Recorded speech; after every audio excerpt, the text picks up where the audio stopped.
O imperialismo na África.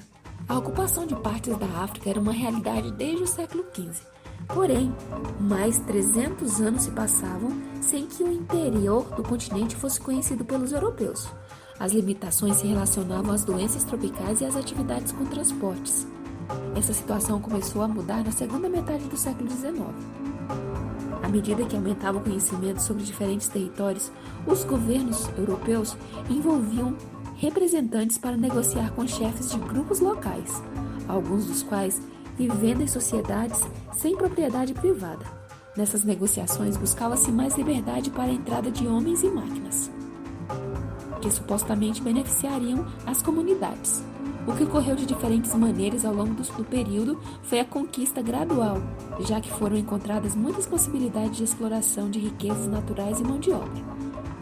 Diante do acirramento da competição entre as potências europeias, de novembro de 1884 a fevereiro de 1885, foi realizada a chamada Conferência de Berlim, cuja finalidade era estabelecer regras e acordos para a ocupação do continente africano. Representantes dos países europeus participaram da reunião interessados nas conquistas que já aconteciam. O resultado foi uma divisão da África, que não levou em conta as culturas locais nem a autonomia dos diversos povos que ali viviam. Considerados povos inferiores, poderiam ser alvos da ocupação europeia.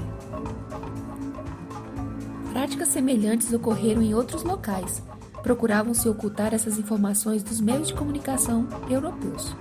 De qualquer forma, no início do século XX, não era mais possível esconder o que acontecia na África.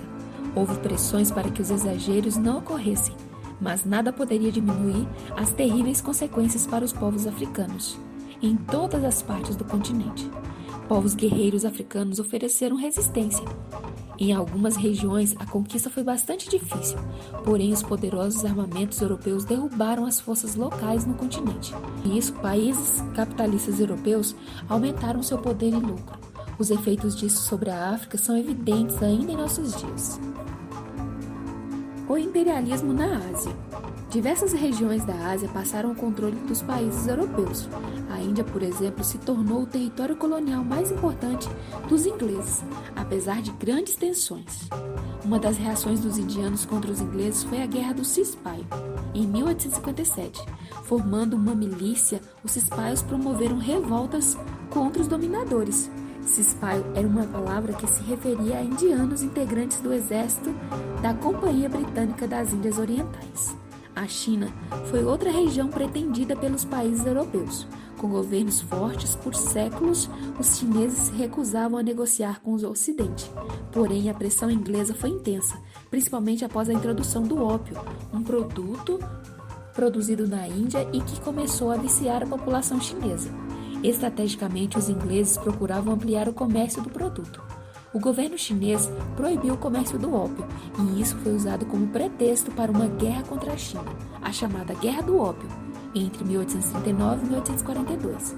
Os chineses foram derrotados e obrigados a ceder ao controle inglês os portos de Hong Kong, Xangai e Nanquim.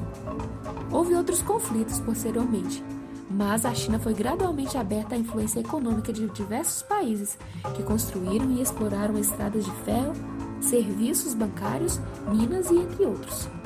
Outras áreas na região da Ásia também vivenciaram a presença e a exploração do domínio europeu. Dentre elas citamos ainda a Indochina, os países de Laos, Camboja e Vietnã. Essa foi uma região de dominação francesa.